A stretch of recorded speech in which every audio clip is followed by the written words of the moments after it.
On January 27. The popular event again catered for four-wheel vehicles and bikes, with American off-road legend Malcolm Smith a major attraction. First car away was the race car of reigning South African Class 8 champion Bucks Carolyn, with Kenny Skolthammer in the hot seat. Skolthammer is a former Roof of Africa winner, with Malcolm Smith, partnered by Bruce Jolson in the Camel Chenoweth, holds the distinction of being the only competitor ever to have won the roof on both 2 and 4 wheels.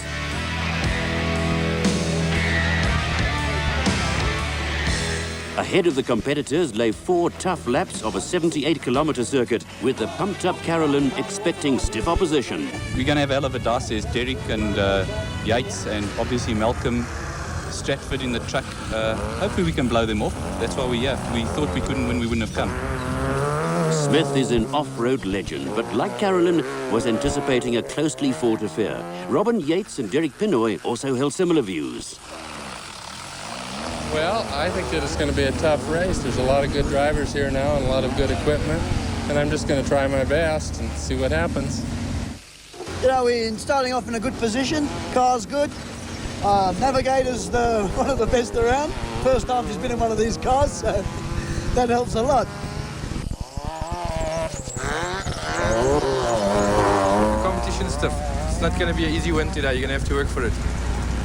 It didn't take long for some close battles to develop throughout the various classes. In Class 9, Robert Walk was involved in a tight struggle with veteran Harry Roscoe, but in the end, the pair had to give way to Roger Westermeyer, who took the class win in his Orco.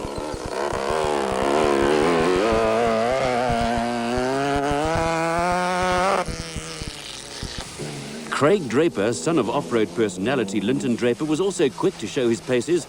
Partnered by Ricky Rocket, young Draper took his Nissan Safari to an impressive 6th place overall and an easy class win ahead of Leon and Anton Jardine.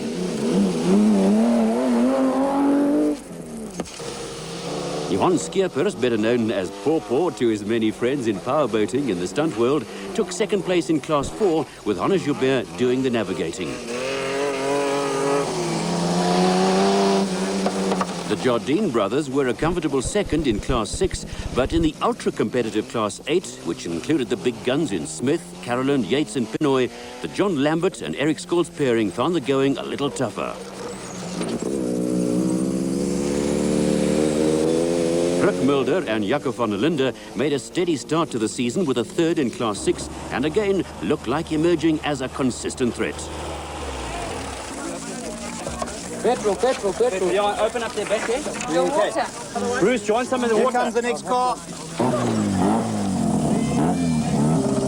As the leading cars pulled into the pits to refuel, a tremendous battle had developed between Smith, Pinoy and Yates, with Carolyn still a threat further back in 4th place. The car going to be coming into the arena.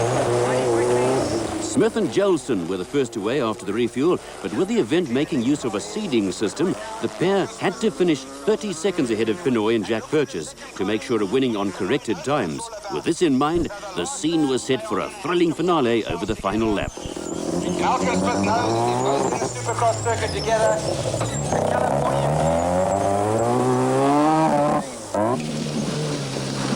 Robin Yates and Peter Lee were still in contention in 3rd place, but were being chased by Carolyn and Skolthammer, who lost valuable time when they were forced to change a wheel. Draper was still going well in the Nissan Safari, but on corrected times, Stratford Voigt and Springbok Richard Leek were leading the charge of the Buckies in the imported high-tech Toyota. The pair finished 5th overall and won Class 4, with Bodo Berthold and Paul Kutzer going well in a locally developed Orco Mazda Magnum, before dropping out to hand victory to Nick Alland and Arie Redlinghuis, who finished 14th overall.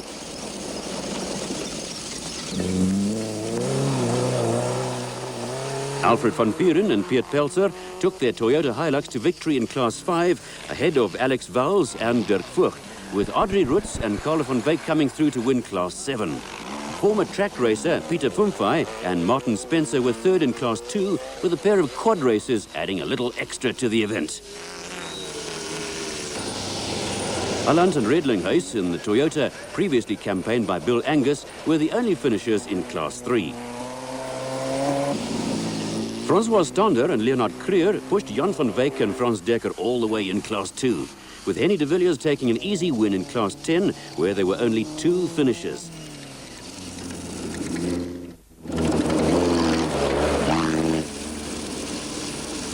There were also only 2 finishers in Class 9, where Roger Westermeyer finally got the better of his scrap with Robert Walk and Harry Roscoe, who was forced to retire.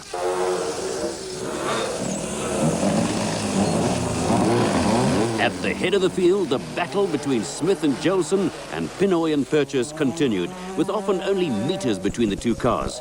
Smith and Jolson needed to break away from Pinoy's clutches, but could not find a way of opening the gap.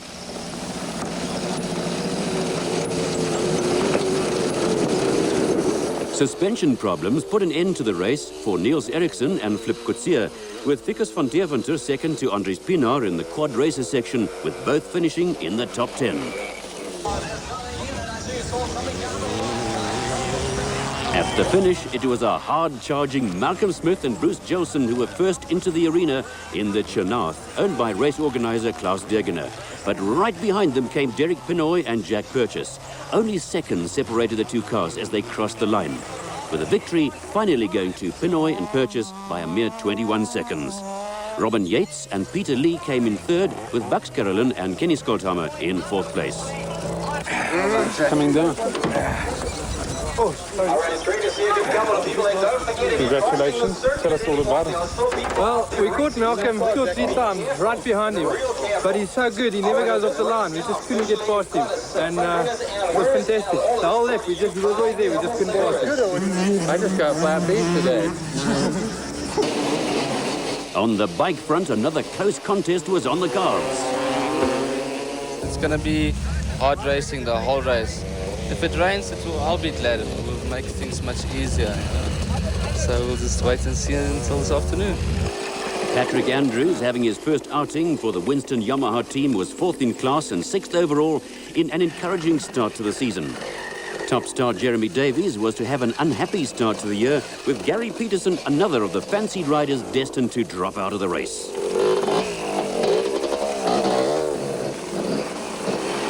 Errol Dalton was to be rewarded with 3rd place overall, but for Jason Andrika, there were a couple of anxious moments. Off-roaders are a gutsy bunch, and Andrika shook off his woes to come in 5th overall and win the 200 class. What? Yep, 100.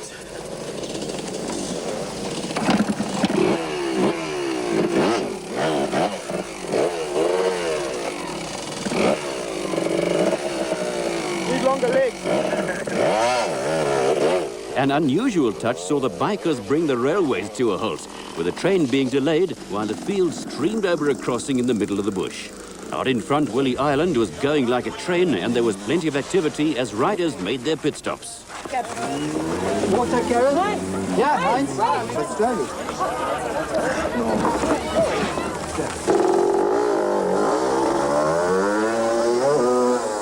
Right, GP, go boy.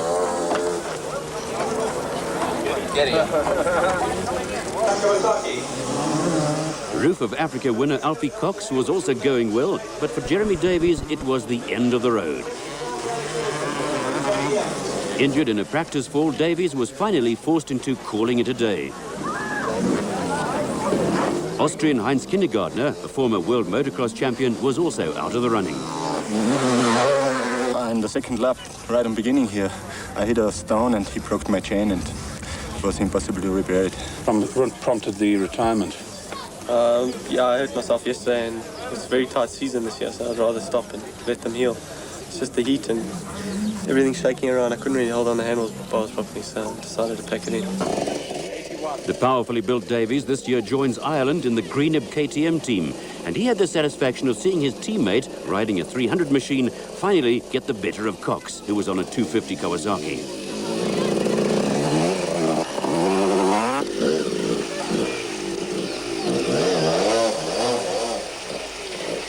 Ireland and Cox chose different methods with dealing with his subway. Cox powered his way into second overall and first in the 250 class by a wide margin ahead of Dalton.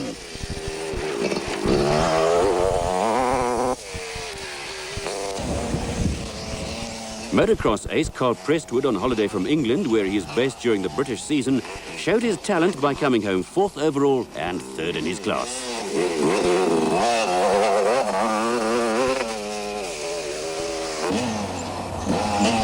Patrick Andrews was still going steadily and picked up 6th place overall and added to his growing reputation. Andrews was chased all the way by Brian Bontekoning, who was second to Jason Andrika in the 200 class.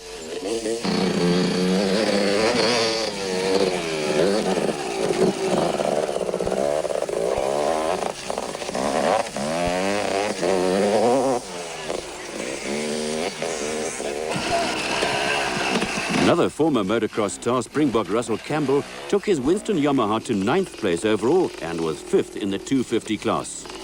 For CFE van Schalkwyk, things did not go smoothly. An unscheduled dunking left him disgusted with life, and he was later forced to retire. 4.5 hours in the saddle. After just over 5 hours in the saddle, a tired Ireland still found time for a victory wheelie. He was followed home by Alfie Cox with Dalton 3rd, Prestwood 4th and Andrika in 5th place. It's nice to come first for a long time. I'm happy. It's a nice start for the beginning. It was tough because of the heat, you know. And, you know, coming back from Christmas and all that, and your first event, you know, you're a little bit rusty and